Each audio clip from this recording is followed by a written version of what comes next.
Hello, YouTube, and other people viewing this on some foreign web device. Here today, I will be reading the very first chapter of the very first part of Crime and Punishment. Why on earth would you be reading this, some of you may ask? Well, I say this. I have just read the entire book, and felt that for any fellow people having a slight bit of trouble getting into it, I'd make it a titch more interesting and narrate the first chapter. Now, by interesting, I mean that for every single character I encounter, the dialogue will sound in the exact same stilted Russian accent, and my monotone will shift between slightly British to entirely incomprehensible. Without further ado, here we go. Chapter 1, Part 1. Towards the end of a sultry afternoon early in July, a young man came out of his little room in Stotharny Lane, and turned slowly and somewhat irresolutely in the direction of Kameny Bridge. He had been lucky enough to escape an encounter with his landlady on the stairs. His room, more like a cupboard than a place to live, was tucked away under the roof of the 5-storied building. The landlady, who let him the room and provided him with dinner and service, occupied a flat on the floor below, and every time he went out he was forced to pass the door of her kitchen, which nearly always stood wide open. He went past each time with an uneasy, almost frightened feeling that made him frown with shame. He was heavily in debt to his landlady, and shrank from meeting her. It was not that he was cowed or naturally timorous person, far from it, but he had been for some time in an almost morbid state of irritability and tension. He had cut himself off from everybody and withdrawn so completely into himself that he now shrank from every kind of contact. He was crushingly poor, but he no longer felt the oppression of his poverty. For some time he had ceased to concern himself with everyday affairs. He was not really afraid of any landlady, whatever plots he might think she was hatching against him, but to have to stop on the stairs and listen to all her chatter about trivialities, in which he refused to take any interest, all her complaints, threats, and insistent demands for payment, and then to have to extricate himself, lying and making excuses. No, better to creep down the stairs as softly as a cat and slip out unnoticed. This time, however, he reached the street feeling astonished at the intensity of his fear of the landlady. To think that I can contemplate such a terrible act, and yet be afraid of such trifles, he thought, and he smiled strangely. Yes, a man holds the fate of the world in his 2 hands, and yet, simply because he is afraid, he lets such things drift. That is truism. I wonder what men are most afraid of. Any new departure, and especially a new word, is what they fear most of all. But I am talking too much. That's why I don't act, because I am always talking. Or perhaps I talk too much, because I can't act. I have got into a habit of babbling to myself during this last month, while I have been lying in a corner for days on end, thinking fantastic nonsense. And why have I come out now? Can I really be capable of that? Am I really serious? No, of course, I'm not serious. So I am just amusing myself with fancies, children's games. Yes, perhaps I am only playing a game. The heat in the streets was stifling. The stuffiness, the jostling crowds, the bricks and mortar, scaffolding and dust everywhere, and what peculiar summer stench so familiar to everyone who cannot go away from St. Petersburg into the country, all combined to aggravate the disturbance of the young man's nerves. The intolerable reek from the public houses so numerous in that part of the city, and the sight of the drunken men encountered every turn, even though this was not a holiday, completed the mournfully repellent picture. An expression of the deepest loathing passed across the young man's delicate features. He was, by the way, a strikingly handsome young man, with fine dark eyes, brown hair, and a slender, well-knit figure, taller than the average. Soon, however, he relapsed again into profound thought, or rather into a sort of abstraction, and continued on his way, in complete and wilful unconsciousness of his surroundings. Once or twice he muttered something to himself, in a manner that, as he had just confessed, had grown habitual with him. He himself realized that at times his thoughts were confused and that he was very weak. He'd eaten practically nothing for 2 days. He was so wretchedly dressed that anybody else, however, used to them, might have hesitated to go out in daylight, in such rags. It is true that it would have been difficult to attract attention by one's dress, in this part of central St. Petersburg, in these streets and alleys near the Haymarket, with their numerous houses of ill frame and their swarming populations of artisans and laborers. Such queer figures sometimes appeared on the street that even the oddest of them could hardly arouse any surprise. Besides, the young man's heart was so full of bitter scorn that in spite of his often very youthful sensitiveness, wearing his rags on the street caused him no embarrassment. It would have been difficult, had he come across any of his acquaintances or former friends, whom he had wished in any case to avoid. All the same, when a drunken man, who was being carted off somewhere in an enormous dray drawn by an equally enormous cart-horse, suddenly yelled as he went by, "Hi, you in the German hat!" and went on pointing at him, and bawling at the top of his voice, the young man stopped dead and clutched furiously at his hat. It was a high, round hat, which had come from Zimmermann's famous hat shop, but was now all rubbed and rusty with age, stained and full of slits. What remained of its battered brim was cocked up grotesquely at one side, but it was not a shame, but an entirely different emotion, more like terror, that had seized him. "I knew it," he muttered in confusion. "I foresaw something like this, but this is worse than anything I thought of. A piece of stupidity like this, an insignificant trifle, might wreck the whole affair. Yes, the hat is too noticeable. It is ridiculous, and that means that it attracts attention. I must get a cap, any sort of old cap, to go with my rags. Not this monstrosity. Nobody wears this sort of thing. It would be noticed a mile off and remembered. That's the point. It would be remembered afterward, and it would be evidence. I must be inconspicuous as possible. Trifles are important. Trifles like this can bring disaster." He had not too far to go. He even knew how many paces it was from his own door. Exactly 730. He had counted them once, when he had first begun to give his imagination free rein. At this time he did not believe in the reality of his own imaginings, and their audacity, which both repelled and fascinated him at the same time, was merely irritating. Now, a month later, he saw them in a different light, and had somehow grown used to regarding the ugly dream as a real project, although he still did not, what did he not? Forgive me, usually the recording cuts out at 8 minutes. However, clearly, my webcam has become intricately more impressive. I shall regain my thought of it. Now, a month later, he saw them in a different light, and had somehow grown used to regarding the ugly dream as a real project, although he still did not trust himself to carry it out, and reproached himself for his own weakness and lack of resolution. He was now engaged in rehearsing his project, and his agitation increased with every step he took. With a fainting heart and shuddering nerves, he approached an enormous building which fronted the canal on one side, and Sadovoye Street on the other. The building was split up into small tenements, which housed all kinds of tradespeople: tailors, locksmiths, cooks, various German craftsmen, prostitutes, clerks, and so on. People were hurrying in and out of its 2 gates and across its 2 courtyards. The building had 3 or 4 porters, and the young man, though himself lucky not to meet any of them as he slipped from the gate to the first staircase on the right. It was narrow and dark, but he already knew that, and the circumstance pleased him. In such obscurity there was no danger from prying eyes. "If I feel so afraid at this moment, what would it be like if I had really brought myself to the point of doing the thing itself?" he thought, involuntarily, as he came up to the 4th floor. Here his way was blocked by 2 porters, old soldiers who were removing furniture from one of the flats. He knew that a German clerk lived here with his family.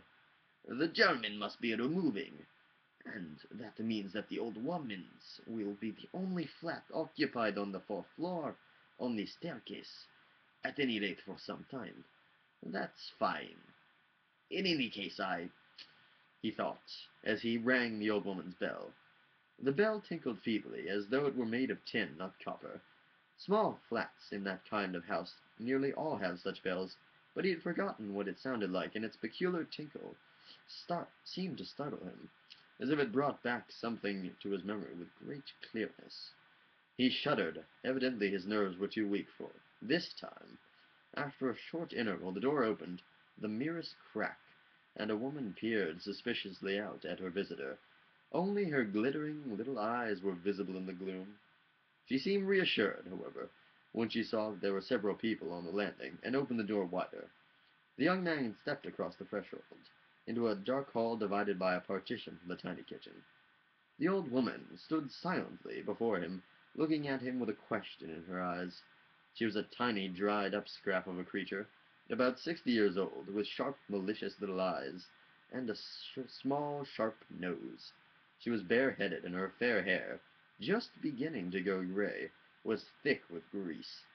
A strip of flannel was twisted around her long, thin neck, which was wrinkled and yellow like a hen's legs, and in spite of the heat a short jacket, of worn fur, yellow with age, hung from her shoulders. She coughed and groaned continually. The young man must have been looking at her rather oddly, for distrust flashed in her eyes again. Reminding himself that he must be as polite as possible, the young man made a hurried half-bow and muttered, "Raskolnikov, a student. I was here a month ago." "I remember you, my friend. I remember you well. Very well," the old woman answered dryly, still without taking her eyes from his face. "Well, I've come again on the same business," continued Raskolnikov, rather disconcerted by her suspicion. "Perhaps, though," he thought uneasily, "she was always like this, only I didn't notice before." The old woman remained silent, apparently still doubtful, and then stood aside and pointed to a door, saying, as she let her visitor pass, "Go in, my friend." The little room the young man entered, with its faded wall-papers, geraniums, and muslin window curtains, was bright with the rays of the setting sun. The unexpected thought crossed his mind. The sun will be shining then, too, just as it does now. He glanced rapidly around the room, trying to fix its appearance as firmly in his mind as possible. There was nothing special about it. The odd furniture, all of painted yellow wood, consisted of a sofa with a high curved wooden back, an oval table in front of it, a toilet table with a small mirror between the window, some chairs against the wall, and 2 or 3 cheap pictures in yellow frames, representing German young ladies, with birds in their hands. That was all. In a corner a lamp was burning before a small icon. Everything was very clean. Both furniture and floor were highly polished, and everything shone. Lizavetta's work, thought the young man. There was not a speck of dust anywhere in the flat. "How do nasty old pictures contrive to have everything so clean?" he continued to himself, with his curious glance fixed on the print curtain hanging over the door into another tiny room. In this stood the old woman's bed and chest of drawers, and he had never contrived to see into it. The flat contained only these 2 rooms. "What can I do for you?" inquired the old woman in a forbidding tone. She had followed him in, and planted herself squarely in front of him, and was looking at him in the face, as before. "I have brought something to pawn. Here!" And he drew from his pocket an old, flat silver watch with a globe engraved on the back, and a steel guard. "But it is time you redeemed your other pledge. The month was up 2 days ago. I will pay you another month's interest. Please be patient." "I shall please myself, my friend, whether I am patient or sell your property now." "How much for the watch, Elena Ivanovna?" "It is not really worth anything. You bring me nothing but trash, my friend. Last time I lent you 2 rubles on a ring you could buy from a jeweler for 1.5 rubles. Let me have 4 rubles. I will redeem it. It was my father's. I'm expecting some money soon." "1.5 rubles interest in advance. Take it or leave it." "1.5 rubles!" exclaimed the young man. "Just as you like it." The old woman held out the watch to him. The young man took it, so angry that he was on the point of leaving at once, but he changed his mind, remembering that he had nowhere else to turn. "And that he had another object in coming. "All right," he said gruffly. The old woman felt in her pocket for her keys, and went into the other room behind the curtain. The young man, left alone, strained his ears, and followed her movements in imagination. He could hear her opening the chest of drawers. "That will be the top drawer," he fancied. "I know she keeps the keys in her right-hand pocket. They are all in one bunch on a steel ring. There is one with toothed wards, 3 times as big as the others. That can't belong to the drawer, of course. There must be something else, a chest or a trunk. I wonder if it is. Those big wooden trunks always have that kind of key. All the same, how sickening all this is." The old woman returned. "Now, my friend, 10 kopecks per ruble per half-month makes 15 kopecks from you for a ruble and a half for 1 month in advance. Then there are 20 kopecks due for the last 2 rubles I lent you before at the same rate. 35 altogether. That makes 1 ruble 15 kopecks for the watch. Here you are." "What? So now it's 1 ruble 15 kopecks?" "Quite correct." The young man did not argue, but took the money. He was in no hurry to leave, and stood there looking at the old woman, as if he wanted to say more, but did not know exactly what. "Perhaps, Elena Ivanovna, I will bring you something else in a day or two. It's silver, valuable, a cigarette case. I have to get it back from a friend." He faltered and stopped. "Time enough to talk about it then, my friend." "Good night. You always seem to be alone in this place. Isn't your sister here?" he asked, as carelessly as he could, as he went into the hall. "And what do you want with her, my friend?" "Nothing in particular. I only asked, but you... Goodbye, Elena Ivanovna." Raskolnikov went out in great confusion. The confusion grew and grew, and on his way downstairs he stopped more than once, as if suddenly struck by something or other. When at last he reached the street, he broke out, "Oh, God, how repulsive! Can I possibly... No, that's nonsense, it's ridiculous!" he broke off decisively. "How could such a horrible idea enter my mind? What vileness my heart seems capable of! The point is, that it is vile, filthy, horrible, horrible, and for the whole month I have..." The words and exclamations... But the words and exclamations were not a sufficient outlet for his agitation. The feeling of infinite loathing had begun to burden and torment him, while he was on his way to the old woman's, had now reached such a pitch that he did not know what to do with himself in his anguish. He walked along the pavement like a drunken man, not seeing the passers-by, and sometimes bumping into them. He had left the street behind before he succeeded in collecting his wits. He looked around and saw that he was standing outside a public house whose entrance led down several steps from the street into a basement. 2 tipsy men were at that moment emerging, supporting each other and swearing as they staggered up into the street. Raskolnikov hesitated only for a moment, then went down the steps. He had never set foot in such a place before, but now his head was swimming and his throat was parched. He felt a need for a cold beer, especially as he now attributed his sudden weakness to having had nothing to eat. He sat down in a dark and dirty corner behind a small sticky table, ordered his beer, and drank the first glass thirstily. He began to feel better at once, and his thoughts grew clearer. "This is all nonsense," he said to himself hopefully, "and there was no need to get so agitated. It was simply physical weakness. 1 glass of beer and the rest, and my mind grows keen. My thoughts clear, my resolution firm. Bah! How paltry it all is!" But in spite of the scorn with which he spat out those words, his outlook had grown cheerful, as if he had been suddenly freed from a terrible burden, and he cast friendly glances at the other people in the room. Even at this moment he dimly perceived, however, there was something morbid in his sudden recovery of spirits. Few people now remained in the place. Besides the 2 tipsy men he had met on the stairs, a party of 4 or 5 men and a woman with an accordion had also gone out. After they left, the place seemed quite quiet and empty. There remained a man who looked like a small tradesman, drunk, but not very, sitting over his beer.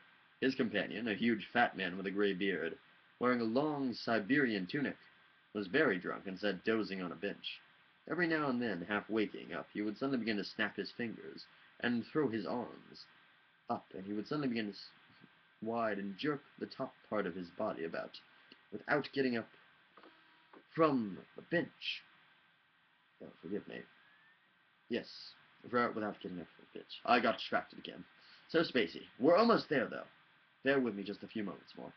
Meanwhile, he would drone out the half-forgotten words of some rubbishy song, something like, "For a whole year I loved my wife. For a whole year I loved my wife. As I walked down the street, my old lost love I chanced to meet." But there was nobody to share his jollity. His friend watched all these outbursts silently, and with a hostile and suspicious expression. There was one other man, who looked like a retired government clerk, sitting apart with his bottle of vodka, taking a drink from time to time and gazing around. He too seemed to be in a disturbed state of mind. There you go. You just survived the first chapter of part 1 of Crime and Punishment. Congratulations. We're all very proud of you. Forgive my numerous mistakes, inconsistent accents, and that time that I actually did an American accent for Raskolnikov. He would be horrified with me. Very good. Enjoy. Have a good night.